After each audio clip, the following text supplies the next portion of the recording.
네. 자, 오늘은 여러분 166페이지가 되겠고요. 일반 전표 입력, 즉 전표 작성에 대해서 오늘 공부를 시작하도록 하겠습니다. 자, 우리가 앞 시간까지 무엇을 했느냐 하면은 이 기초정보 관리 부분을 했어요. 그죠? 기초정보 관리 부분. 네.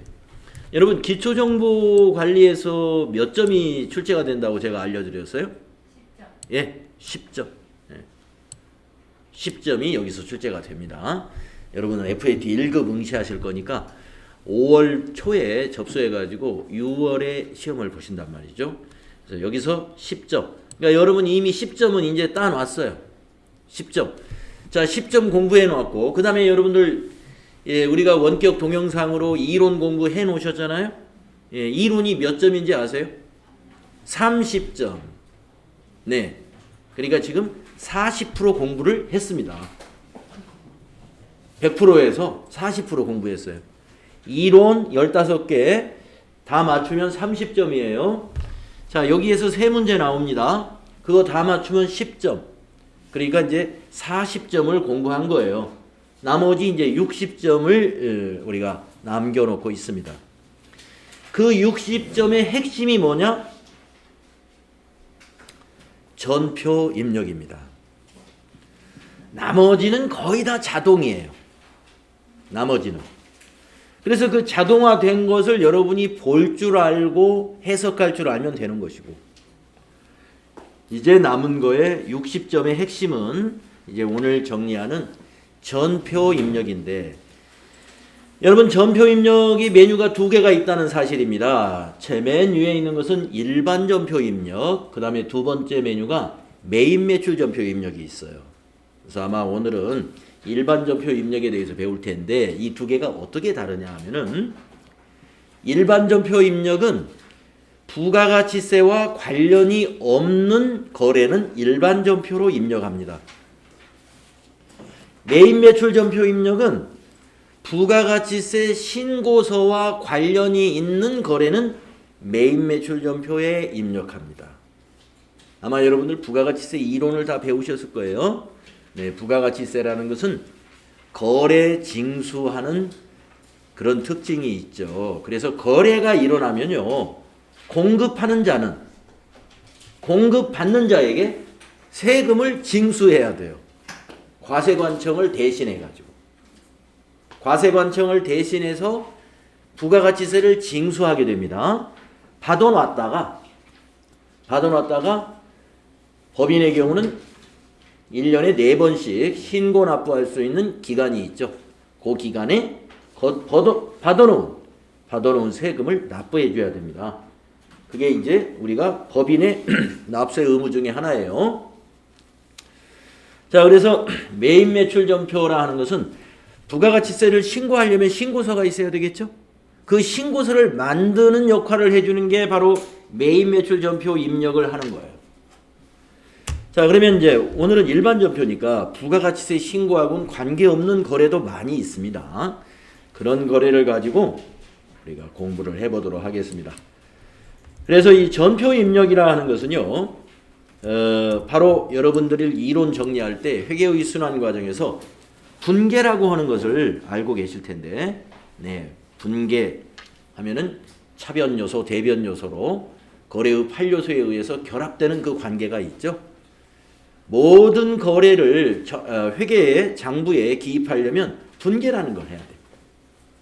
복식부기의 원리는 차변과 대변 요소, 즉 결과와 원인으로 기록하는 것이 바로 복식부기예요. 우리가 가정에서 가계부를 써나간다든가, 개인들이 용돈 사용 대장을 만들어 나간다든가, 어떤 모임에서 회계가 회비 수입과 지출을 기록해 나가는 장부를 기록한다든가, 이런 장부는 우리가 굳이 말하자면 단식 장부입니다. 단식 장부는 결과를 기록하는 거예요. 어디에 썼다, 며칠 날 어디에 썼고 잔액은 얼마다, 어디에 썼다, 잔액이 얼마다, 수입은 얼마다, 이렇게 결과만 기록합니다. 그런데 우리 복식부기는 뭐예요?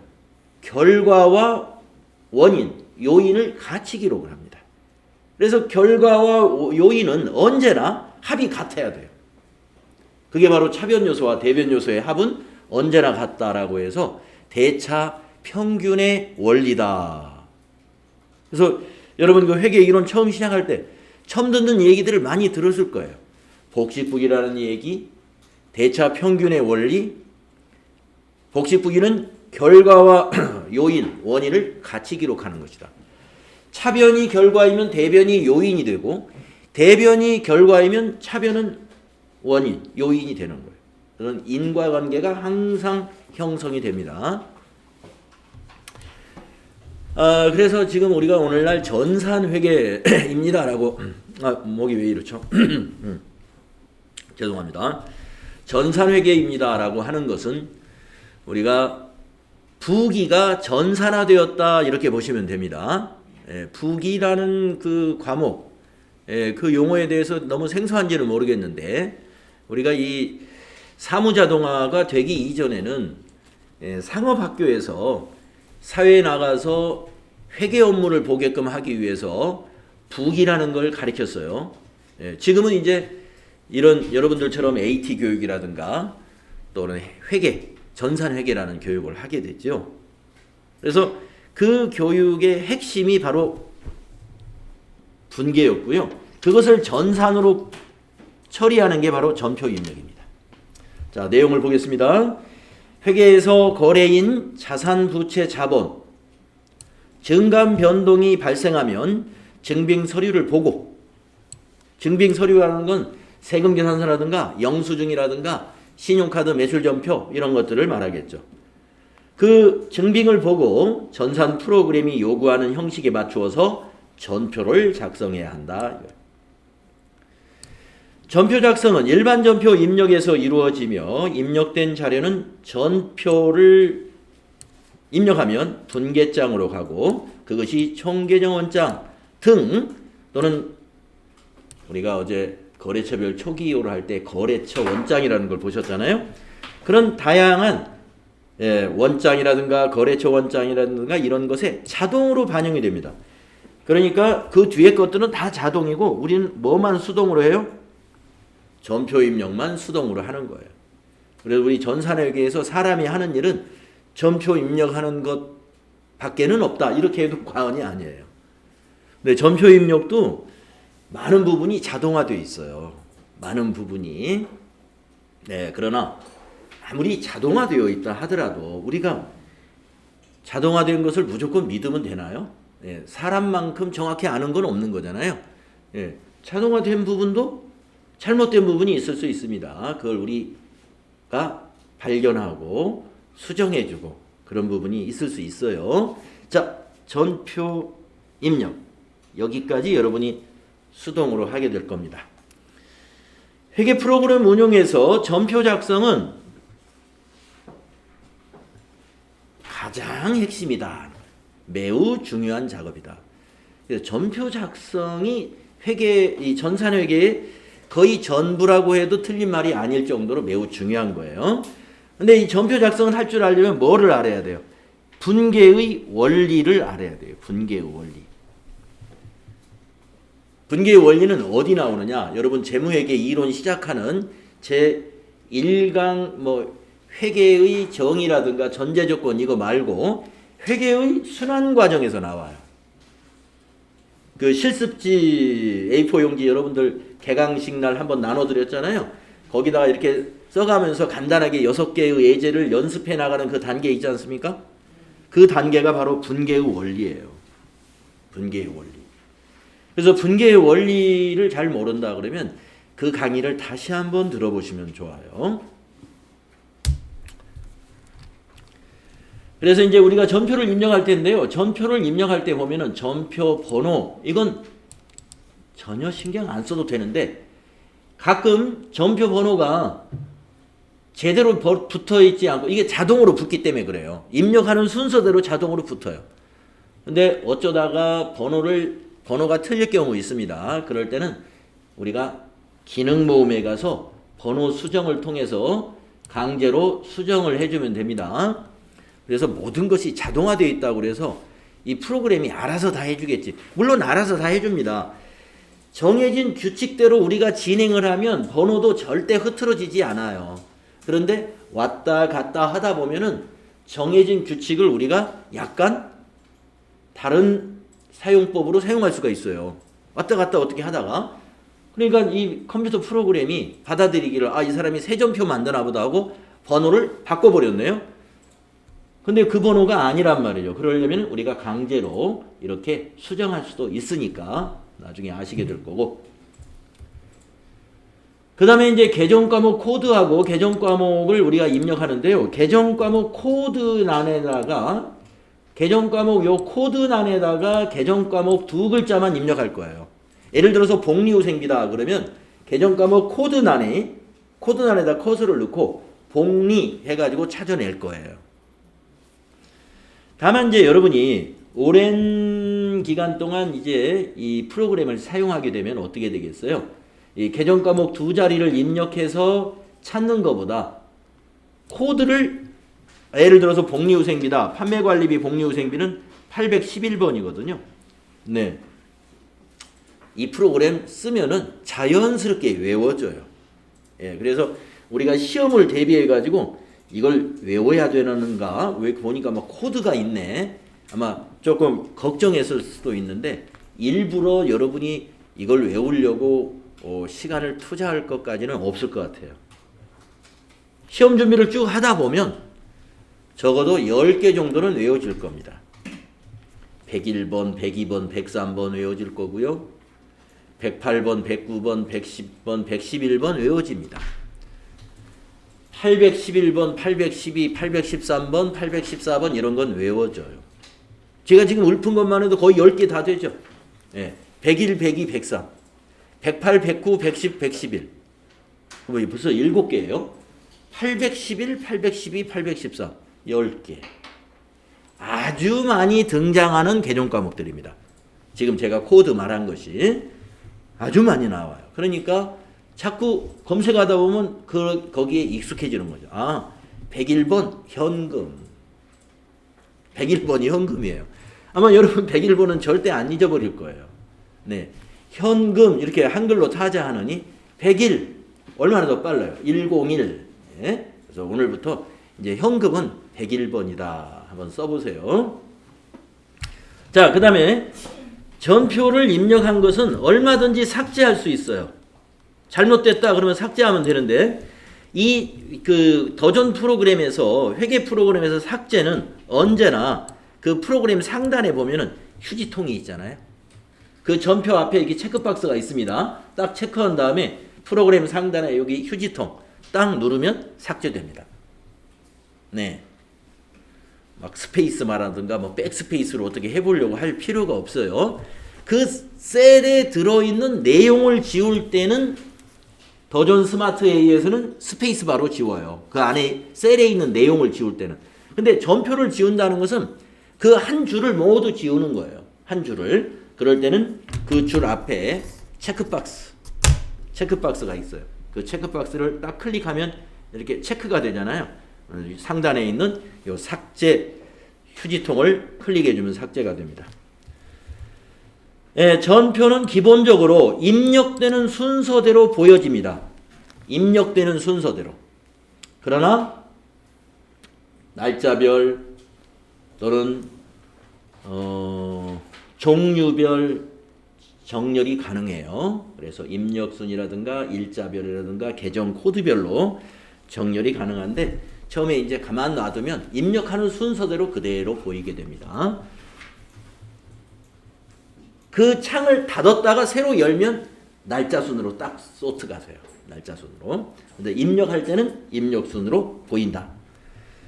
자, 그래서 이런 정도로 지식을 가지고 우리가 입력을 할 텐데요. 우리가 이론을 배울 때는 출금 전표다, 입금 전표다, 대체 전표다 이런 것을 구분하지 않습니다. 이론 배울 때 이런 얘기 못 들으셨을 거예요. 자, 그런데 어떤 차이가 있는 것이냐 하면요. 출금 전표라는 것은 우리가 구분란에다가 1번을 입력하게 되는데 1번 출금하게 되면은요. 자동으로 대변이 현금이 찍혀버려요. 구분에다가 1번 누르면은 대변이 현금으로 돼버립니다. 그러면 대변 101번 현금을 입력 안 해도 된다는 거죠. 그러니까 차변만 계정 과목을 입력하면 되겠네요. 차변만 여기 있죠. 차변 계정 과목만 입력하면 된다. 그러니까 출금전표가 어디에 쓰이는 거냐? 대변이 현금일 때 출금하면은 입력이 빠르겠죠. 차변 한 번, 대변 한 번을 넣어야 되는데 대변 현금은 이미 입력돼 버렸어요. 차변 한 번만 넣으면 돼. 절반으로 속도가 빠르지 않겠어요? 그래서 출금전표는 예를 들어서 현금으로 뭔가를 지출했다. 10,000원을 지출했는데 현금으로 지출했다. 이런 거 다 출금전표로 하시면 입력이 편합니다. 입력이. 자, 그 다음에 입금전표 볼까요? 구분란에 2번을 입력할 거예요. 입금전표는 이렇게 하면은요 자동으로 있죠. 차변이 현금으로 입력돼 버려요. 아까는 대변이 현금으로 입력됐죠. 이번에는 차변이 현금이 입력이 됩니다. 그러면 대변 계정 과목만 입력하면 돼. 자, 여러분 입금이라는 의미는 현금이 입금되었다 이렇게 생각하시면 돼요. 현금이 입금되면 여러분 현금은 자산이죠. 자산이 증가한 거 아니겠습니까? 그러니까 차변의 현금인 거죠. 그래서 차변의 현금이 자동으로 입력돼 버립니다. 입금하면은. 출금하면은 현금이 나갔다는 뜻이에요. 현금이 자산인데 나갔다 그러면 자산 대변을 기록해야죠. 네. 왜 대변인지 아시죠? 자산 감소는 대변에 오는 거예요. 그래서 출금이면 대변이 현금이고 입금이면 차변이 현금인 것이죠. 네, 차변이 현금인 것이죠. 자, 이것이 출금전표, 입금전표입니다. 그러면 나머지는 뭐냐? 다 대체전표입니다. 대체전표라 하는 것은요. 차변은 3번, 대변은 4번이라고 이제 우리가 입력을 해 나갈 거예요. 그래서 이 대체전표는 거래 총액이 현금이 아니거나 현금이 일부만 있거나 그러니까 거래액 총액 중에 일부가 현금인 거래이거나 아예 현금이 포함되지 않는 거래도 많이 있습니다. 그런 거래는 대체전표를 작성해야 돼요. 차변, 대변으로. 그래서 여러분 차변은 3번, 대변은 4번 이렇게 입력을 할 거예요. 프로그램에 안내가 다 나와 있어요. 밑에. 네. 프로그램 보시면서 이제 하시면 되고요. 거기 입력 방식은 여기 설명이 나와 있네요. 한번 A를 볼까요? 출금전표 A를 하나 봅시다. 전표 구분을 1번으로 했다는 거예요. 그런데 거래 내용을 보니까 이렇게 분계를 입력을 이렇게 했다는 거네요. 여러분 출금하면은 대변의 현금은 자동으로 입력됩니다. 그러면 여기 차변의 현금만 아니요. 차변만 입력하면 되는데 차변을 상품이라고 했네요. 자, 이 거래를 누가 한번 설명을 한번 해보셔야 되겠는데 이게 무슨 거래인지 여기 봅시다. 선준희 씨 반장님이네. 선준희 씨가 네. 네. 무슨 거래인가요? 네, 상품을 현금으로 구입한 거래. 상품을 현금으로 구입한 거래는 이렇게 전표 입력할 거예요. 출금하고 나서 현금, 아니죠. 상품 이렇게 입력할 거예요. 차변의 상품. 그러면 분계가 이렇게 됩니다. 차변의 상품, 대변의 현금. 자, 이제 입금전표 한번 보겠습니다. 그 밑에 입금전표의 예를 보면은 예, 입금전표 2번, 전표 구분을 2번을 했다는 거예요.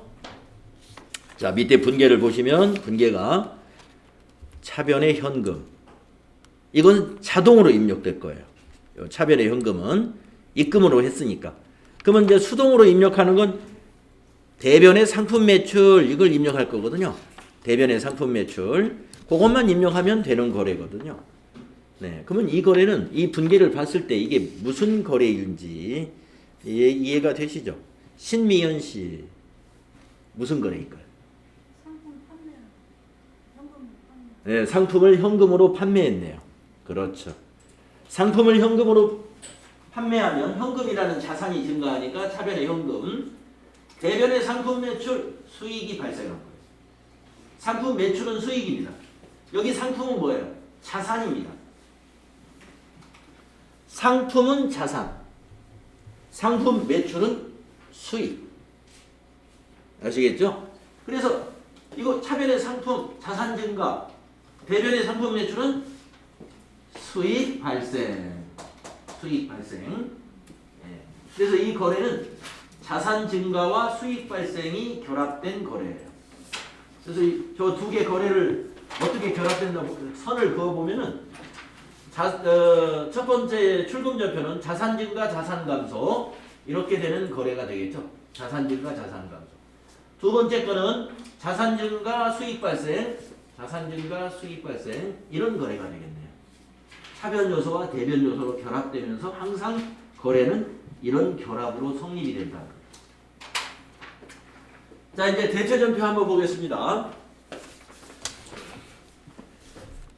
자, 3번 차변 해놓고 비품 입력했다는 거예요. 또 4번 대변 해놓고 현금 얼마, 미지급금 얼마 했다는 거예요. 자, 여기다 숫자를 한번 넣어보겠습니다. 비품이 10원, 현금 6원, 미지급금 4원 이렇게 되었다고 한번 볼까요? 네, 이거는 현금이 거래에 포함이 되어 있지만 1번과 2번처럼 위의 것처럼 거래 총액이 현금이 아니라 거래의 일부만 현금이에요. 이럴 때는 입금이나 출금으로 작성할 수 없어요. 차변, 대변. 그래서 3번 해놓고 비품 10원, 대변 현금 6원, 또 대변 미지급금 4원 이렇게 대변에다가 6원과 4원을 나누어서 이렇게 입력을 할 거거든요. 자, 이 거래가 무슨 거래인지 아실 수 있겠죠. 그러면 원지윤 씨, 이게 무슨 거래일까요?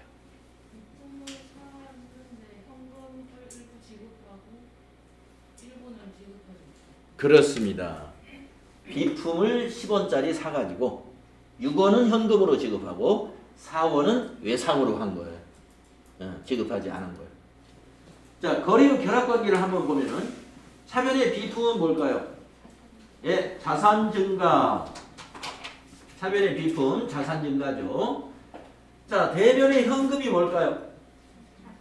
자산 감소 이렇게 성립이 되죠. 또 대변의 미지급금은 뭘까요? 예, 부채 감소 증가. 자산 증가와 부채 감소는 성립될 수가 없어요. 같은 차변 요소이기 때문에. 자산 증가, 부채 감소는 성립이 불가능합니다. 자산 증가와 부채 증가는 성립이 돼요. 네, 같은 차변 항목끼리는 절대로 성립이 안 됩니다. 그래서 이 거래는 자산이 10원 증가하고 부채가 4원 증가했고 또 자산이 6원 감소한 그런 거래입니다. 네, 잘하시네. 그 다음에 밑에 분계도 현금이 전혀 없는 거래입니다. 이런 것도 대체전표로 즉 차변과 대변으로 우리가 입력을 하게 되는데 이거 결산차변 5번, 결산대변 6번이라고 했는데요. 요거는 이제 차변, 대변과 똑같다고 생각하시면 돼요. 네, 차변, 대변 똑같습니다. 다만 결산차변은 나중에 결산자료 입력이라고 하는 그 자동화된 프로그램에서 자동분계로 넘어오는 것을 의미하는데 그래서 지금은 결산차변은 그냥 차변이고 결산대변은 대변이다. 이렇게 보시면 됩니다. 자, 차변 해놓고 감가상각비 이렇게 입력했어요. 대변 해놓고 감가상각 누계. 자, 이거 무슨 분계인지 유형자산 배울 때 이거 우리가 했었는데 아까 성함이 어떻게 됐죠? 원지윤 씨. 유인정 씨 어디 계신가요? 아, 유인절수. 이게 혹시 무슨 거인지 아세요? 결산 때 하는 건데. 감가상각비가 여기는 그 여기 누계액은 그 전 거까지 대면은 누계액인 거고 말 그대로 그냥 차변은 감가상각비가 발생한 그걸 잘 모르겠습니다. 아니 맞았어요. 맞았는데, 예. 네네. 맞았는데 네. 이 감가상각비가 뭐예요? 그러니까 여기에서 보면은 감가상각비가요. 네. 비용 발생이 아니에요. 비용 발생이죠. 네. 비용 발생. 자, 감가상각 누계액은 뭔가요? 여기에서 증가 아닌가요? 부채다. 비용 발생. 감가상각이 뭐죠? 감가상각 유형자산 배울 때 감가상각을 배웠는데 잘 모르겠어요. 이매자 씨 어디 계시나요? 네. 감가상각이 뭔지 좀 아시는 대로 한번 얘기해. 감가상각 뭐 차량유방이나 차량유방이나 그런 거에 대해서 해마다 네. 그 정액법이나 정률법을 정해서 네. 감가상각을 해나가잖아요. 어. 그거에 대해서 거기까지는 알겠어요. 이게 어떤 증가고 어떤 그건 모릅니다. 예, 예. 아, 감가상각이 뭔지는 아시는 거죠. 정확히 말씀하셨죠? 정액법이다, 정률법이다 하는 어떤 감가상각 방법의 계산 방법을 가지고 유형자산, 차량운반이라든가 저런 이건 비품인지 뭔지 모르겠지만 건물이라든가 이런 유형자산에 대해서 가치 감소분을 비용으로 처리하는 절차가 그게 감가상각입니다. 그러면 자본 감소. 자본 감소. 자산 요렇게 보면 요렇게 자기끼리 연결해야 돼. 자본 자산 감소요. 그렇습니다. 이렇게 됩니다. 자산 감소. 자, 감가상각이 뭐라고 그랬냐면 차량 운반부라든가 비품이라든가 건물의 가치 감소분을 단기의 비용으로 처리하기 위한 절차가 감가상각입니다. 자, 그래요. 차변이 비용 발생했습니다. 건물의 가치가 올해 100만 원의 가치가 하락이 아니라 100만 원의 가치가 소멸되었다고 가정하자 하는 게 그게 감가상각의 개념이에요. 정액이다 이런 방법으로 내용 연수로 나눠가지고 비용 처리하잖아요. 그래서 비용 발생했어요. 그러면 건물이라는 자산이 감소해야죠. 감가상각 누계액인데 왜 이게 그러면 여기다 건물이라고 해야 될 거 아니냐. 건물을 대변해 적어야 자산 감소지 않느냐. 그 논리도 이 얘기가 되는 거예요. 그런데 건물 대변은 직접 상각이라고 해요. 직접법. 무형자산은 직접법으로 상각을 합니다. 특허권, 상표권, 영업권. 여러분 무형자산 개정 과목 몇 개 알고 있죠? 무형자산은 차변이 무형자산 상각비, 대변이 특허권. 바로 자산 감소를 직접 해버려요. 그런데 감가상각 누계액은 뭐냐? 여러분이 자산의 차감 계정이다. 이거 배웠어요. 자산의 차감 계정이다. 자산을 차감시키는 거니까 자산 감소죠. 네, 자산 감소. 네, 그래서 이건 결산할 때 이와 같이 감가상각을 하게 됩니다. 결산할 때 감가상각을 이와 같이 하게 된다. 네, 자 이렇게 전표 입력하는 요령은요. 출금, 입금 또는 차변, 대변 이렇게 구분을 입력해 나가면서 계정 과목과 금액을 입력해 나갈 겁니다. 자, 그러면 이제 해보도록 하겠습니다. 자, 그런데 이제 이것도 하나 중요한데 계정 과목하고 이제 금액만을 우리가 이 얘기했는데 계정 과목과 금액만 있는 것이 아니라 그 입력하는 항목 중에 거래처가 나와요. 거래처. 거래처를 코드로 반드시 입력해야 되는 개정 과목이 있습니다. 거래처 코드. 그러니까 예를 들어서 엄마 식당이다 하는 것은 한글로 엄마 식당 입력하는 것은 그냥 거래처를 입력한 거고, 만약에 엄마 식당이 100번이다 그러면 앞에다가 코드 100 이렇게 입력한 것은 코드로 입력한 거예요. 네. 그런데 바로 거래처 코드로 반드시 입력해야 되는 개정 과목은 채권, 채무, 예금 관련 개정 과목들이에요. 여기 나와 있네요. 예를 들어서 외상매출금, 바드러움, 미수금, 선급금, 대여금, 가지급금 등의 채권들.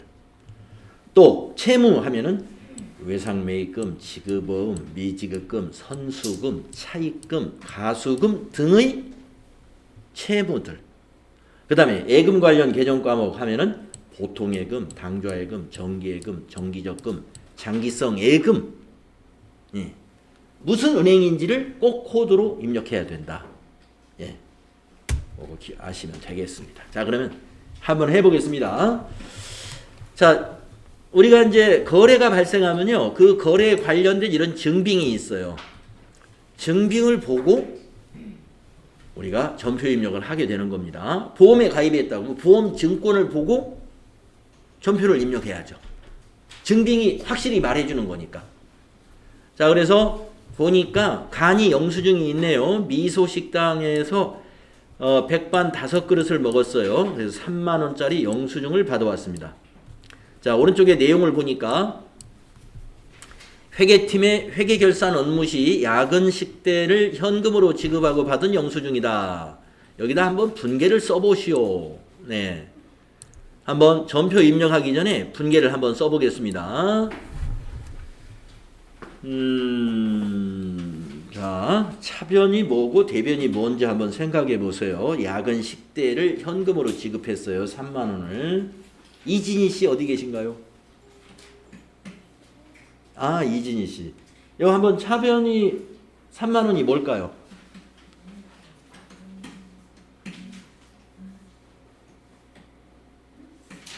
차변이 현금인가요? 자, 현금이라는 것은 여기 보이시죠? 현금 지급했습니다. 그러면 현금이 차변인가요? 대변인가요? 대변이죠, 현금. 예. 현금 지급했으니까 현금이 대변이지. 차변에 오는 것은 야근 식대가 와야 되는데, 야근 식대라는 건 개정 과목이 아니죠. 뭘까요, 야근 식대? 복리후생비. 예, 이렇게 쓰시는 거예요. 예. 복리후생비 3만원, 현금 3만원, 이렇게 쓸 줄 알아야 됩니다. 그러니까 쓸 줄 안다는 건 뭐냐? 전표 입력하기 전에 내 머릿속에서 차변의 복리후생비 현금, 차변의 복리후생비 3만원, 대변의 현금 3만원이 머릿속을 싹 스쳐야 돼요. 아시겠죠? 그래야 전표를 입력할 수 있다 이겁니다. 이게 머릿속에 떠올려야 된다 이겁니다. 네. 그 단계예요. 아시겠죠? 네. 머릿속에 싹 스치죠? 야근식 때 현금으로 3만원 지급했다 그러면, 아, 차변의 복리후생비, 비용 발생, 대변의 현금, 자산 감소, 이게 쫙 스쳐야 됩니다. 자, 이제 전표 입력하겠습니다. 책에다 이거 쓰셨죠? 자, 전표 입력을 할 때는요, 먼저 이 날짜를 확인하시고, 1월 11일이구나. 예, 입력을 해볼까요? 자, 일반 전표 입력 딱 클릭을 하시면 이와 같이 월, 일을 입력할 수 있는 곳에 커서가 딱 깜박거립니다. 네. 그러면 월을 먼저 입력하는데요. 연도는 왜 입력하지 않느냐? 연도는 항상 자동으로 입력되어 있어요. 예, 그러니까 1월 11일이니까 1 하고 엔터. 10일 하면 밑으로 커서가 내려와 가지고 9분에서 딱 서 있습니다. 9분은 밑에 메시지를 보시면 돼요. 전표의 9분을 입력합니다 하면서 밑에 메시지 보이시나요? 네. 여기에 다 나와 있어요. 출금 전표라면 1번, 입금 전표라면 2번, 차변이라면 3번, 대변이라면 4번이다 이거예요. 자, 이거는 거래 총액 3만 원인데 모두 현금 거래죠. 이럴 때는 출금으로 하는 게 편하다는 거예요. 자, 그래서 1번, 구분에다 1번 하면은 출금하면서 여기 대변에 현금으로 꽉 차버렸어요. 대변이. 그러니까 이제 차변에 올 계정 과목을 여기다 입력하면 된다 이거. 이 차변에 올 계정 과목을 여기다 입력하면 된다. 대변은 현금이다. 그래서 차변이 복리후생비니까 아직 복리후생비 코드 못 외웠단 말이에요. 근데 코드란에다가 복리하고 엔터를 치면은 도움말에 4개의 복리후생비가 나옵니다. 이 4개를 간단히 설명하면은 511번 복리후생비는 생산부 직원들의 복리후생비예요. 다시 말해서 제조 원가입니다. 제조 원가. 자, 그런데 지금 이 영수증을 보면서 설명을 보면은 회계팀 직원들이 식사한 거예요. 회계팀은 생산부가 아니기 때문에 511번으로 하면 틀립니다. 자, 611, 711은 제조업이나 판매업에서는 사용하지 않는 코드입니다. 예, 분양원가라든가 도급원가, 건설 분양하는 사업체에서 쓰는 거예요. 그래서 우리가 600번대 비용이나 700번대 비용은 여러분이 FAT 1급을 본다든가 TAT 2급을 시험 볼 때 전혀 쓰지 않는 비용이라고 보시면 돼요. 네. 나중에 이제 사실은 이미 거기 지나왔었는데 우리가 지난 시간에 이 기초정보관리에서 계정과목 및 적요 등록이 뭐뭐 있는지 대충 살펴보셨는데 밑에 도급하고 분양을 그때 제가 말씀을 안 드렸네요. 도급 해보면은 601번부터 700번까지 도급 원가 코드들이 쫙 있습니다. 분양 원가 하면은 701번부터 800번까지 분양 원가 관련된 비용들이 쫙 있습니다. 따라서 도급이나 분양업이 아닌 제조업이나 도소매업에서는 이 600번대 비용과 700번대 비용은 전혀 사용하지 않습니다 하는 거죠. 그래서 복리해가지고 4개가 나오면 우리는 맨 밑에 네 번째로 방향키로 내려가서 엔터 해야 됩니다. 811번이에요. 811번. 그러면 코드는 또 코드로 넘어갑니다. 이 코드는 뭐냐? 거래처 코드입니다. 거래처 코드. 근데 여러분들 비용은 거래처를 코드로 넣어야 되지 넣지 않아도 상관없죠. 채권, 채무, 은행 거기만 코드로 넣는 거예요. 그러니까 여기 코드는 그냥 지나가요. 지나가고 여기다가는 미소식당이라는 거래처를 여기다 한글로 그냥 텍스트로 입력해 주면 됩니다. 미소식당. 그리고 엔터 치면 또 코드란에 또 갑니다. 예, 여기 코드라고 써있진 않았지만 적요에 해당되는 코드인데 밑에 보시면 적요의 번호들이 쭉 보여요. 1번은 일숙직비, 2번은 직원식대, 3번은 직원야유회, 4번은 직원식당. 이렇게 미리 이런 적요는 뭐냐면 이 거래의 내용을 요약해서 입력해주는 내용이 적요입니다. 그래서 예상 가능한 것을 8개를 미리 만들어 놨어요. 그러면 우리는 2번 쓰면 되겠네요. 엔터 하면은 직원식 때 이렇게 타이핑을 안 해도 편하게 요약을 입력할 수 있겠습니다. 그러면 커서는 이제 차변에 왔죠. 여기다가 금액을 입력하는 거예요. 3만 원은 30 플러스 하면 됩니다. 그리고 엔터 쳐보세요. 밑에 분계 내용이 아래쪽에 이렇게 보입니다. 여기가 차변이고요. 여기가 대변입니다. 그래서 왼쪽 차변에 복리후생비 3만 원, 대변에 현금 3만 원. 자, 이 거래는 차변이 비용 발생, 대변이 자산 감소이죠. 그러면 제가 한번 질문을 또 한번 해보겠습니다. 자, 재무상태표가 있고 손익계산서가 있어요. 재무제표 중에 이 두 가지가 아주 중요한 핵심 재무제표인데, 자, 복리후생비 장지혜 씨 어디로 가야 될까요? 복리후생비는 이 두 개 중에 재무상태표로 갈까요? 손익계산서로 가야 될까요? 이 복리후생비가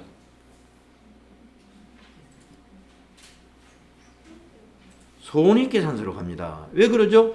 손익계산서에 오는 것은 수익과 비용은 손익계산서로 다 모아지게 돼 있어요. 손익계산서로 갑니다. 자, 그러면 현금 3만 원. 장지혜 씨 어디로 갑니까? 손익계산서? 왜요? 현금이 수익하고 비용이에요? 자산이잖아요. 이거 자산 감소. 자산 감소지 않습니까? 재무상태표로 가죠. 재무상태표. 자산 감소니까 재무상태표로 가죠. 그것이 바로 회계의 결합관계라고 하는 거예요. 저희가 분계하고 나서 뭐 수익, 비용 발생, 자산 감소다. 이걸 왜 자꾸 얘기하는지 아세요? 이것이 어디로 가는지를 알아라, 그런 뜻이에요. 자산, 부채, 자본은 재무상태표로 가는 것이고 수익이나 비용은 손익계산서로 가는 겁니다. 제대로 갔는지 한번 확인해 보겠습니다.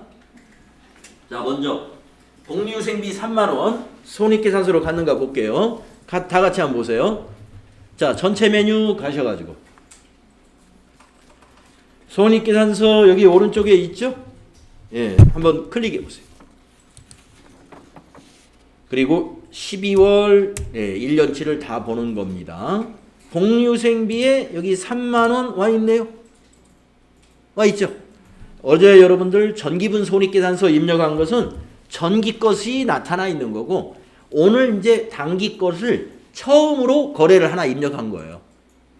그게 비용 발생 3만 원, 여기 차변 손익계산서로 벌써 와 있고요. 손익계산서만 와 있는 게 아니라 총계정 원장, 계정별 원장, 현금 출납장, 이것과 관련된 모든 장부에 다 들어가 있어요. 지금 최종적으로 손익계산서에 온 겁니다.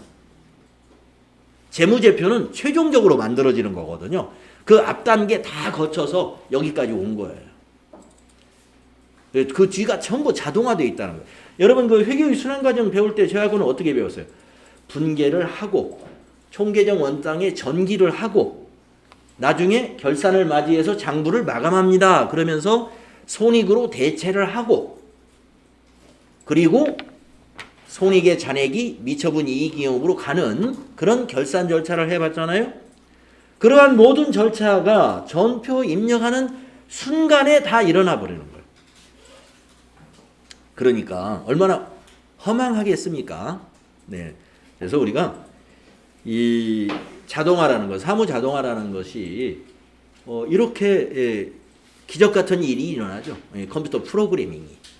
네. 그래서 여러분들이 지금 두 번째 시간에는 엑셀을 배우는데요. 이 엑셀이 90년대에 사무실에서 주판을 몰아낸 겁니다. 네. 사실은 엑셀 앞에 로토스라고 하는 스프레드시트가 있었어요. 예.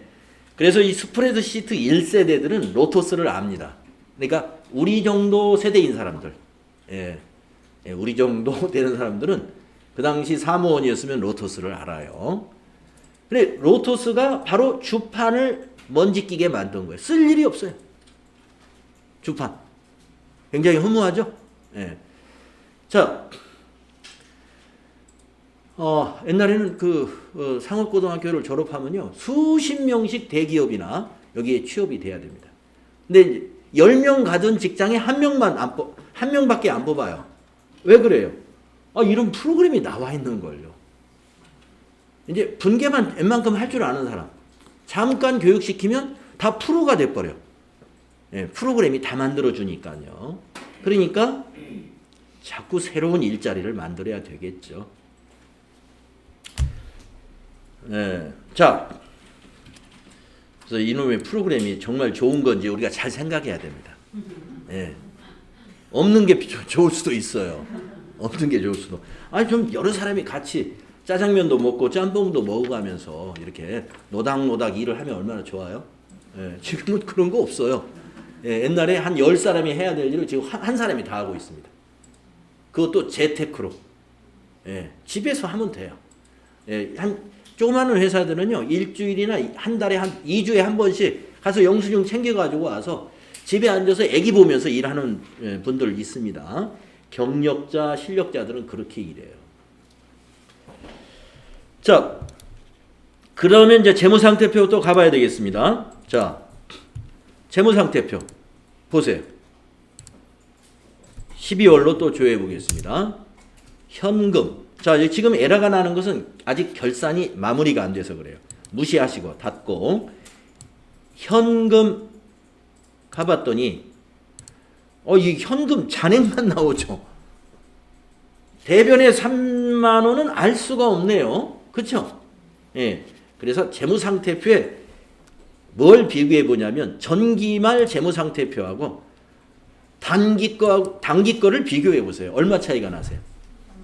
3만 원 줄어 있죠? 예. 현금이 줄었기 때문에. 우리가 지난 시간에 전기분 재무상태표를 입력했잖아요. 그때 현금은 1280만 원이었어요. 근데 우리가 전표 하나 입력하고 나니까 1277만 원이 돼 있죠. 3만 원 줄어드는 거예요. 그런데 이 사실을 말이죠. 내용까지 이것이 보이는 것이 시산표라고 하는 거예요. 결산하기 전에 여러분 시산표를 만들죠. 한번 시산표를 한번 봅시다. 그래서 사실은 시산표를 더 많이 봅니다. 자, 재무상태표 위에 보시면 합계잔액 시산표가 있습니다. 잔액만 보는 것이 아니라 차변, 대변의 합계까지 볼 수 있어요. 날짜를 12월 31일로 입력을 해보세요. 현금 한번 봅시다. 아까 재무상태표에 보였던 잔액은 여기 차변의 잔액 1277만 원만 재무상태표에 보여진 것이고, 이 합계잔액 시산표는 차변의 합계와 대변의 합계를 같이 보여주는데, 차변의 합계는 전기에서 2월 된 합계이고 대변의 합계 3만 원은 방금 우리가 1월 11일 날 전표 입력할 때 3만 원 대변에 입력한 거 시산표에 나타납니다. 자, 여러분 시산표는요, 회계의 순환 과정할 때 시산표 만들고 나서 재무상태표, 손익계산서 만들었죠? 그 시산표는 뭐예요? 자산, 부채, 자본, 수익, 비용 전부 보이는 게 시산표예요. 그래서 밑으로 내려가서 복리후생비도 한번 보세요. 아래로 내려가서 비용도 여기 나와 있습니다. 예. 복리후생비. 판매관리비에서 복리후생비 딱 하나 발생한 거예요, 지금. 그래서 차변에 3만 원 발생했고 잔액도 3만 원인 것입니다. 그래서 우리가 전표를 하나씩 입력할 때마다 시산표가 쌓여 나가고 그것이 손익계산서와 재무상태표의 잔액으로 반영되어 가는 것을 우리가 알 수 있게 됩니다. 자, 매번 전표를 입력할 때마다 이거 보진 않을 거예요. 지금 제가 여러분에게 찝어 드리는 거예요. 우리가 앞으로 입력하는 모든 전표는 이와 같이 총계정 원장, 그리고 원장, 거래처 원장, 시산표, 재무상태표 또는 손익계산서 해당되는 계정 과목에 척척척척 반영될 것이다 하는 것입니다. 그러니까 어때요? 전표가 틀리면 다 틀리는 거예요. 그래서 아까 책에서도 우리 회계에서는 전표 입력이 가장 중요한 핵심 업무다. 이런 얘기입니다. 정확하게 할 줄 알아야 돼요. 자, 이제 두 번째 거 해보겠습니다. 출금전표 작성하기. 이렇게 되어 있는데 영수증이 또 있는데요. 이건 현금 영수증이네요. 여러분들 아까 그 영수증은 우리가 간이 영수증이라고 하는 거고요. 이런 영수증을 우리가 현금 영수증이라고 그러죠. 관리부의 업무용 승용차에 주유를 하고 주유대금을 현금으로 지급한 영수증이다. 주유대금을 현금으로 주고 주유소에서 영수증 받아왔습니다. 여기다 분계 한번 써보세요. 하는 거예요. 분계가 싹 머릿속에 스치나요? 예. 승용차, 업무용 승용차에다 기름 넣고 예, 현금으로 주고서 현금 영수증 받아왔습니다. 전춘옥 씨. 여기 분계를 한번 말해볼까요? 네? 예, 차변의 차량 유지비 28,000원. 네, 대변의 현금 28,000원. 맞습니다. 네. 자, 그런데 분계 맞아요. 차변의 차량 유지비 28,000원, 대변이 현금 28,000원. 분계 맞습니다. 그러면 여기서 제가 이 질문을 한번 다른 분한테 한번 해볼게요. 부가세가 있는데 우리가 부담한 부가세가 있는데 왜 이거는 부가세 신고서에 반영을 하려면 매입 매출 전표에 입력을 해야 될 텐데 부가세 요거 우리가 부담한 거 공제 안 받겠다는 뜻이거든요. 일반 전표에 넣는다는 것은 그냥 28,000원으로 다 비용 처리, 회사 비용 처리 해버리겠다라는 것입니다. 그 이유가 있어요. 왜 이 부가세는 공제 받을 수 없는 건인지. 최훈희 씨. SK 송동주유소가 네. 과세업자가 아닌 일반 간이과세자라고? 네. 일반 과세자가 아니라서. 아, 여기가 가운데가 파란한데 법인인데.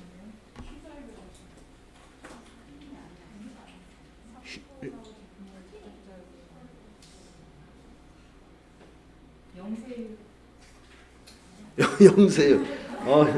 네네네. 네, 잘 기억이 안 나죠. 업무용 승용차는 받을 수가 없는 건가요? 예, 예. 업무용 승용차이기 때문에 그렇습니다. 승용차 구입이나 유지나 관련된 또는 임차나 이것과 관련된 부가가치세는요. 매입세 공제를 못 받아요. 승용차 관련된 거는 안 해줍니다. 매입세 공제를. 그래서 이거는 매입세 공제를 받을 수 없으니까 전부 회사의 차량 유지비로 비용 처리해버려야 되고 일반 전표에 입력을 해야 되지. 이것을 공제받겠다고 매입 매출 전표에 입력해서 이걸 부가세 대급금으로 분계하면 그거는 틀렸어요. 예, 나중에 더 세금 공제 더 받아가지고 나중에 더 세금을 더 내야 됩니다. 그래서 이거는 왜 공제를 못 받느냐? 예, 업무용 승용차니까. 예, 업무용 승용차니까 못 받는다. 네, 요렇게 이제 이 내용을 이 거래를 완전히 이해하고 우리가 이 회계 처리를 해야 된다는 것이죠. 예. 아까 것은 왜 매입 매출 전표에 넣지 않았을까요? 부가세가 없잖아요. 당연히 이건 일반 전표에 넣어야 돼요. 예. 우리가 부가세가 표시되어 있는 것만 매입 매출 전표에 넣는 겁니다. 그런데 그럼에도 불구하고 이번에 요 영수증은 부가세가 있는데 간이과세자인가 봤더니 간이과세자는 아니에요. 앞에 파란하면은 법인입니다. 법인. 그래서 부가세가 있는데 이것은 업무용 승용차 관련 거래이기 때문에 매입세 공제를 받을 수 없다. 네. 그래서 우리가 이제 회계를 공부할 때요, 뭐 다른 세법은 모르더라도 부가가치 세법은 알아야 됩니다. 왜냐하면 이 회계 거래 전표 입력하고 아주 밀접한 관계가 있어요. 일반 전표에 넣어야 될지 매입 매출 전표에 넣어야 될지 이걸 판단을 해야 되거든요. 근데 부가가치세법의 이론을 모르면 그 판단을 못합니다. 어떤 것을 공제받을 수 없는 것인지를 공부하지 않았기 때문에 알아야 되는 거예요. 그래서 우리가 회계 기초에서도 부가가치세법은 공부하는 것이죠. 네. 경차나 예. 승합차는 다안 되는 거예요? 아니요, 그건 됩니다. 경차는 예외예요. 경차는. 근데 우리가 이 645의 246 하나는 우리가 앞 시간에서 차량 등록을 했었는데 업무용 승용차 등록할 때 차종이 뭐였냐면 아반떼였어요. 까먹었죠? 앞에서 우리가 그 업무용 고정자산 등록하고 업무용 승용차 등록했던 거 한 건이 있었거든요. 그때 우리가 차종이 아반떼입니다. 아반떼는 1000cc 넘는 승용차거든요. 시험 문제 그런 게 나왔던 것 같아요. 시험 볼 때도 나옵니다. 몇 cc 알려줍니다. 반드시. 예, cc를 알려줘요. 그래서 1000cc까지는 경차. 그거는 매입세 공제되는 건이에요. 그 다음에 아까 승합차 얘기하셨는데 승합차의 기준은 9인승부터 승합차에 들어갑니다. 9인승. 그래서 9인승은 됩니다. 9인승은. 매입세 공제가 된다는 거죠. 여기서 말하는 것은 1000cc 초과되는 8인승까지의 업무용 승용차를 말하는 거예요. 선생님 저게 경차라고 했을 때 예. 공제가 예. 그러면 어떻게 되나요? 경차라고 했을 때는 이것을 메인 매출 전표에 입력을 하게 되고요. 메인 매출 전표에 입력할 때 분계는 이렇게 됩니다. 차변에 차량 유지비 25,455원, 차변에 부가세 대급금 2,545원, 대변에 현금 28,000원.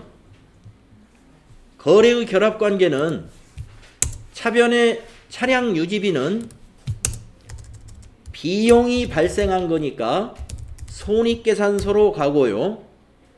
대변의 현금은 자산이 감소한 거니까 재무상태표로 가고요. 차변의 부가세 대급금은 자산이 증가한 것입니다.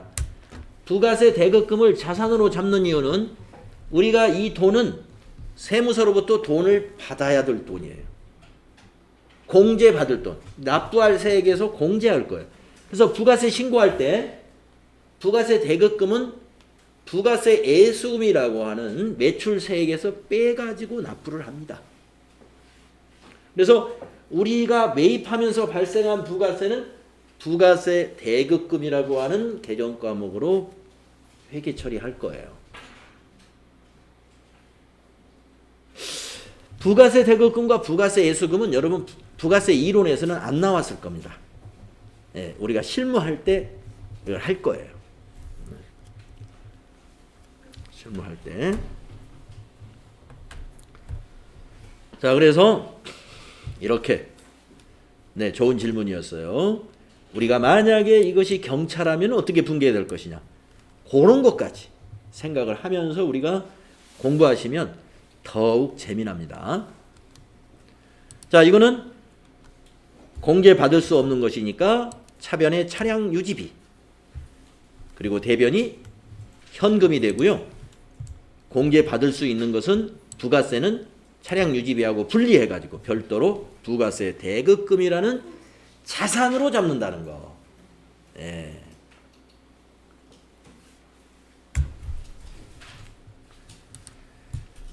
자, 그러면 전표 입력하겠습니다. 수행 2번을 해볼까요? 수행 2번. 자, 그러면 일반 전표 가셔가지고요. 날짜를 정확히 입력합니다. 날짜가 1월 12일이죠. 예, 날짜부터 정확히 입력하시고. 자, 이것도 이건 출금이죠. 1번. 개정 과목은 차량으로 검색합니다. 자, 차량도 500번대, 600번대, 700번대, 800번대가 있는데 이것은 영업관리부 차니까 800번대 되는 것이고요. 거래처는 비용이니까 코드까지 안 넣어도 상관없죠. 그래서 거래처 안에다가 SK, 성동, 주유소, 저교에서 밑에 저교를 보시면 유류대 1번 있어요. 1번. 저교 코드 1번. 그리고 차변에다가 28,000원이라고 입력을 하는 겁니다. 그럼 밑에 분계 보시면 차변의 차량 유지비 28,000원, 대변의 현금 28,000원 분계가 완성됐고 이거 역시 차량 유지비는 어디로 갔어요? 손익계산서로 갔고요. 현금은 어디로 갔어요? 재무상태표로 갔겠죠. 그래서 아까는 시산표에 가면은 대변의 합계가 3만 원이었는데 지금 시산표에 가면은 28,000원으로 되어 있습니다. 자, 합계잔액 시산표에 가서 조회 눌러봤어요. 그랬더니 현금 여기 보이시죠? 현금 대변이 아까 3만 원이었는데 58,000원 이렇게 두 개가 더해져 있다. 두 개가 다 여기 현금이 대변에 간 거예요. 그리고 밑에 판매관리비를 보시게 되면은 시산표에서 밑에 판매관리 보면 아까 복리후생비 하나만 있었는데 그 밑에 차량유지비 28,000원 하나가 더 만들어졌습니다.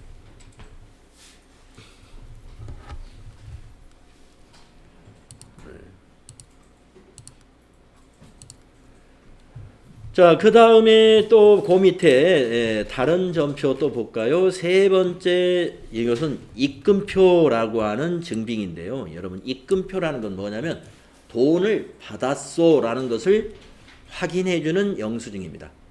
돈을 받았소. 이 입금표 이전에 뭐가 있었냐면 세금계산서 발급 같은 게 있었어요. 네, 세금계산서 발급 같은 것이 있었고 이거는 그 뒤에 외상대금을 받았다라는 얘기가 되겠습니다. 예, 보니까 부가세 포함해서 220만 원을 받은 겁니다. 상품 매출에 대한 외상 매출금을 현금으로 받고 입금표를 발행했다. 그러니까 외상 매출을 했을 당시에는 매입 매출 전표에 이미 입력한 겁니다. 외상 매출 했을 당시에. 예, 그 분계는 여러분이 이제 뒤에서 매입 매출 전표 입력할 때 많은 연습을 할 거예요. 지금 이거는 그러한 과거의 사건이 있었고 외상 매출 220만 원을 우리 3일 패션이 코디 나라에다가 외상 220만 원 부가세 포함해서 했었는데 오늘 현금으로 받았다 이 말이에요. 그러니까 현금 받았으니까 받았다는 뭔가 서류가 필요하겠죠. 그게 입금표입니다. 자, 그러면 분계를 한번 여기다 써볼까요? 자, 현금 받았어요. 계정과목 현금 보이죠? 그 다음에 외상매출금 계정과목 보이죠? 여러분 분계를 하는 원리는요. 그 거래 내용에서 계정과목 잡아내야 됩니다. 계정과목을 잡아내야 되는데 자, 문제는 이렇게 문자로 표시되잖아요. 현금 계정과목 보이고 외상매출금 보인단 말이에요. 그러면 이제 배치를 한번 해보세요. 분계를 한번 해보세요. 네. 홍정화 씨. 뭐 분계 한번 해볼까요? 최근에는 외상매출금이고요. 네. 220만 원. 그렇죠. 차례는 현금인데. 그렇죠. 그냥 현금 220이죠, 뭐. 그러면 처음에 외상매출금 선언할 때 부가세 있었다고 얘기하셨잖아요. 그거는 그때 그때 분계가. 예. 그때 부가세도 같이. 예. 그때는 부가세 예수금 분계를 해놓았고, 돈 받을 때는 부가세 부분을 따질 필요가 없어요. 돈 받을 때는 얼마 받았다. 그것만 회계처리하면 하는 거예요. 그래서 차변에 현금 220 받았다. 대변에는 외상매출금 받은 거다. 그래서 우리가 외상매출금이 자산이잖아요. 받으면 어떻게 되겠어요? 자산이 감소. 증가는 현금이 증가한 거고. 자, 차변의 현금은 증가한 거예요. 자, 좀 헷갈렸죠? 자, 외상매출금이 감소했다는 건 뭐냐면 받았다는 뜻이에요. 받았으니까 감소. 뭘로 받았어요? 현금. 그래서 자산 증가, 자산 감소가 성립이 되는 거예요. 자, 외상매출금을 받았다, 회수했다 하는 건데 외상매출금을 회수하면 외상매출금은 감소한 겁니다. 대신에 현금이 증가한 거예요. 그래서 그게 이제 우리가 결과와 요인이다 그랬는데 여기 차변에 이제 현금이지 않습니까? 현금 220, 대변이 외상매출금이잖아요. 예, 외상매출금. 이 두 개가 다 자산이란 말입니다. 자산이다 이 말이에요. 근데 현금이라는 자산은 차변이니까 증가했고 외상매출금이라는 자산은 대변이니까 감소한 겁니다. 그래서 이것은 우리가 이 현금을 결과라고 보자 이거예요. 결과. 현금 220이 증가했다는 결과의 원인이 뭐냐? 외상매출금 220이 감소했다 이거예요. 원인은 외상매출금 220이 감소해가지고 현금이 증가한 거다. 말이 되죠? 자, 그러면 전표를 입력하겠습니다. 자, 입금표 날짜 보시면 1월 13일이죠? 예. 자, 1월 13일 입력하시고. 자, 이거는 입금이니까 구분을 여기 밑에 보시면 입금은 2번. 자, 입금 입력하면 차변에 현금이 딱 들어가요. 그러면 여기 이 계정 과목은 대변 계정 과목을 입력하는 거예요. 외상 매출금. 외상하고 엔터 치면은 108번 보이죠? 108번. 엔터. 자, 이제 이거는 거래처를 아까 미소식당이라든가 SK 주유소라든가 이런 것은 그냥 거래처 난에다가 텍스트만 입력해도 되는데 외상 매출금은 채권이죠. 반드시 코드로 넣어라. 반드시 코드로. 근데 코드를 모르니까 여기다가 거래처를 한글로 입력해서 코드를 찾아야 됩니다. 코디 나라죠? 코디 엔터 쳐보세요. 그랬더니 코디 들어가는 거래처가 딱 하나이기 때문에 자동으로 1001번 하고 입력을 해줘버립니다. 만약에 코디가 들어가는 거래처가 2개 이상이면은 검색창이 나올 거예요. 그래서 거기서 선택을 해야 되는데 지금의 경우는 딱 하나니까 자동으로 입력됩니다. 자, 적요에 보니까 4번 적요 딱 맞았죠? 외상대금 현금 회수 4 엔터. 그러면 엔터 치면 금액을 넣어야죠. 대변에다가 얼마 받았어요? 220. 그리고 엔터 치면 밑에 분계가 이와 같이 차변의 현금 220, 대변의 외상 매출금 220. 그래서 이제 이 두 개는 이것도 자산이요. 외상 매출금도 자산이기 때문에 두 개가 다 재무상태표로 갔을 것이고 현금의 차변에 왔고 외상 매출금의 대변에 갔을 것이다. 이것을 시산표로 한번 보겠습니다. 전체 메뉴에 가셔가지고 합계 잔액 시산표를 12월 달로 또 보시게 딱 되면은 현금 차변에 220만 원이 더해져 가지고 아까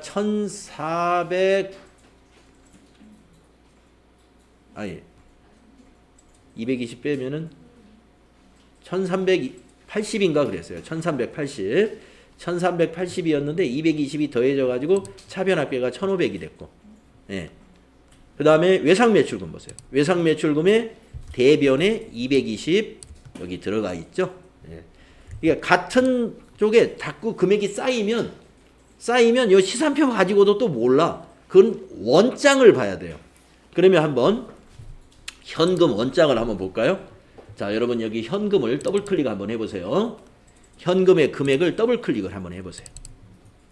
그러면 계정별 원장에 가게 되고요. 우리가 현금 거래 입력한 거 여기 다 나타나 있습니다. 1월 11일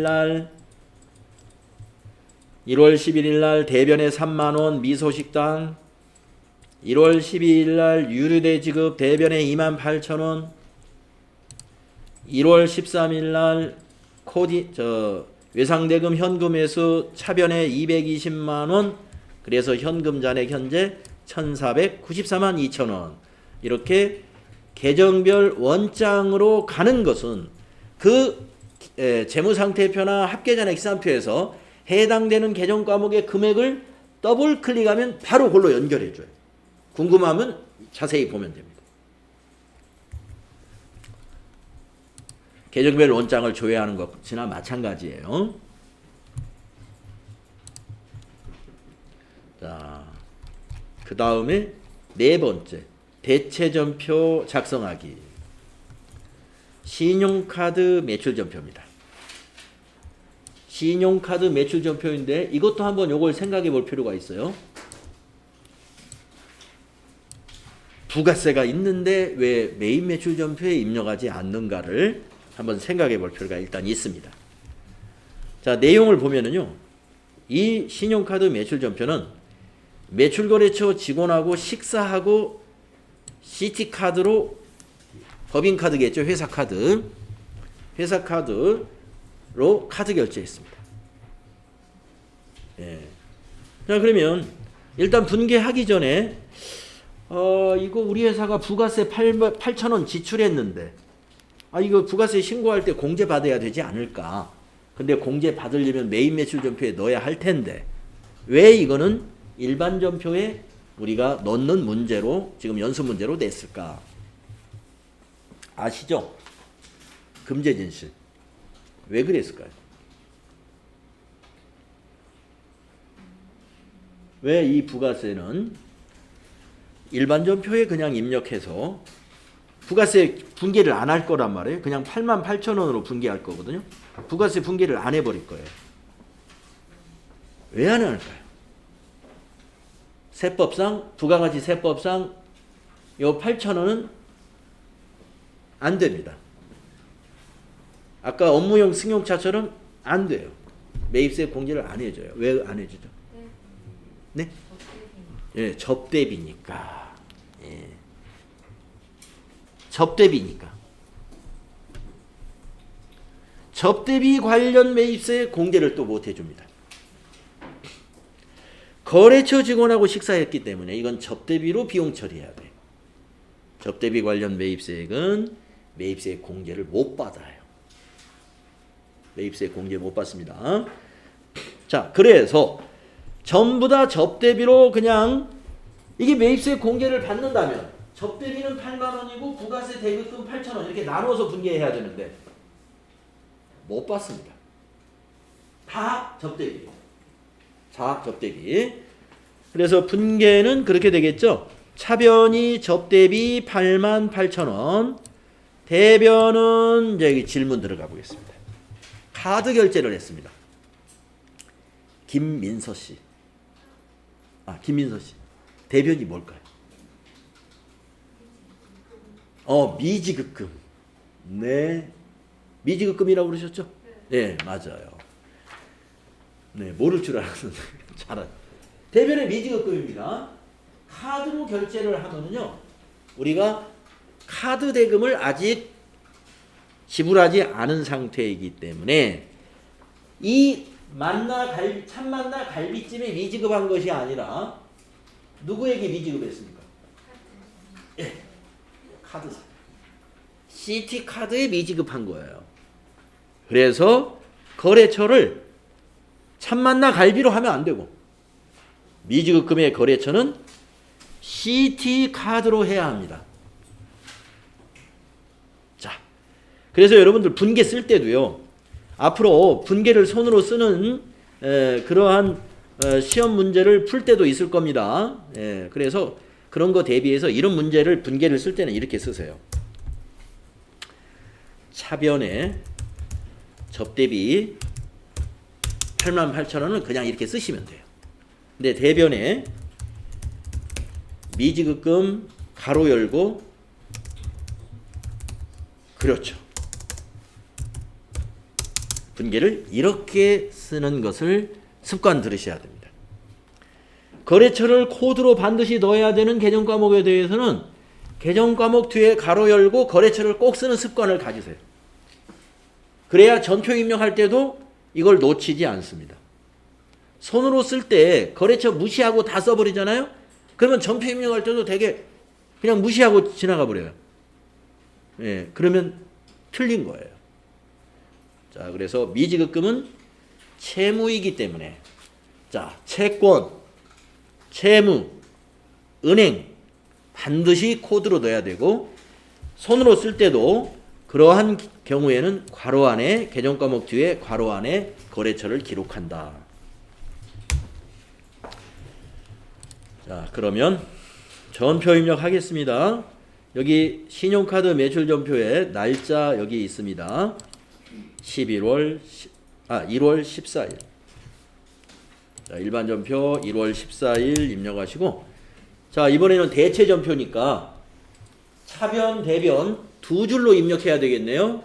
자, 3번 차변 접대비, 접대하고 엔터 치면 이렇게 여러 개가 있습니다. 800번대. 왜 800번대냐? 매출거래처하고 식사했잖아요. 매출거래처. 여러분, 접대비 중에 500번대 접대비도 있습니다. 매입거래처. 구매팀에서 매입거래처를 접대하잖아요. 그건 제조원가예요. 왜 매입거래처를 접대할까요? 제조하는데 좀 값싼 재료를 사서 품질 좋은 제품을 만들어야 되죠. 그건 제조원가하고 관련된 접대예요. 그래서 구매과에서 매입거래처를 접대했다. 매입거래처 직원하고 식사했다. 그건 500번대 접대비. 그런데 영업부 직원이 매출거래처를 식사를 같이 했다. 그거는 판매를 잘하자고 하는 거죠. 판매관리비. 여기 접대비도 500번대하고 800번대가 있는데, 여러분들 FAT 1급 시험 볼 때는 제조업이 일단 아니니까 500번대는 절대로 시험에 안 나옵니다. FAT 1급 보실 때는. 그렇지만 우리가 회계를 여기서 끝내는 게 아니잖아요. 회계는 공부가 어느 정도 되고 나면요, 여러분이 욕심이 생겨요. 내가 이만큼 실력이 됐네? 조금 업그레이드를 해야 되겠는데? 분명히 이 중에서 한 10명은 업그레이드 할 것 같아요. 그래서 업그레이드 하게 됩니다. 그러기 때문에, 요거, 우리는 그냥 800번째로만 하면 돼. 이게 아니에요. 500번대 있어. 근데 그것은 제조업에서 이럴 때 쓰는 거야. 이걸 같이 알고 가면 더 재미나다는 겁니다. 자, 거래처. 접대비 거래처는요, 코드로 넣을 필요가 없어요. 그래서 여기다가 참만나 갈비. 이렇게 텍스트로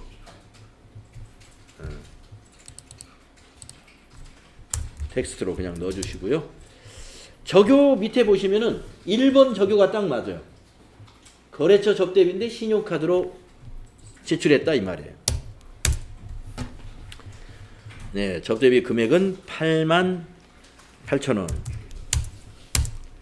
자, 엔터 치면 줄이 바뀌죠. 자, 두 줄로 넘는 거 지금 처음 하는 거예요. 자, 이번 구분은 대변 4. 대변은 미지급금이죠. 미지 하고 엔터 치면 미지급금 맨 위에 있습니다. 253 엔터.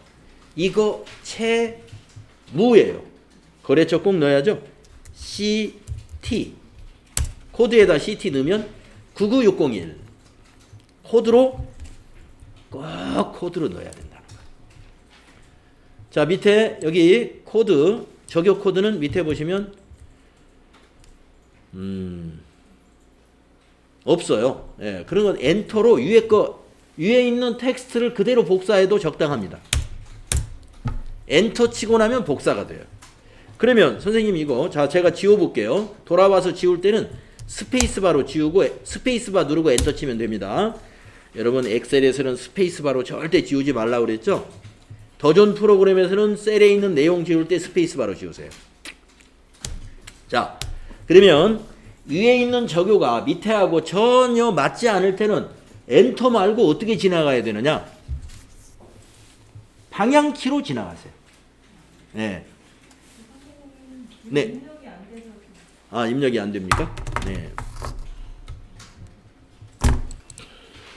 그래서 대변의 미지급금, 거래처는 CT카드. 자, 적요는 엔터로 지나가면 복사가 되고요. 88,000원. 이렇게 입력하면 이 전표가 입력이 됩니다. 자, 이 거래의 결합관계를 보시면은요, 밑에 접대비 차변에 온 것은 뭐예요? 비용 발생이죠. 자, 대변의 미지급금 88,000원은 뭐예요? 예, 부채 증가입니다. 그래서 요 미지급금 부채 증가는 재무상태표로 갈 것이고 미지급금 부채의 대변에 간다 이거죠. 부채의 대변, 미지급금의 대변에.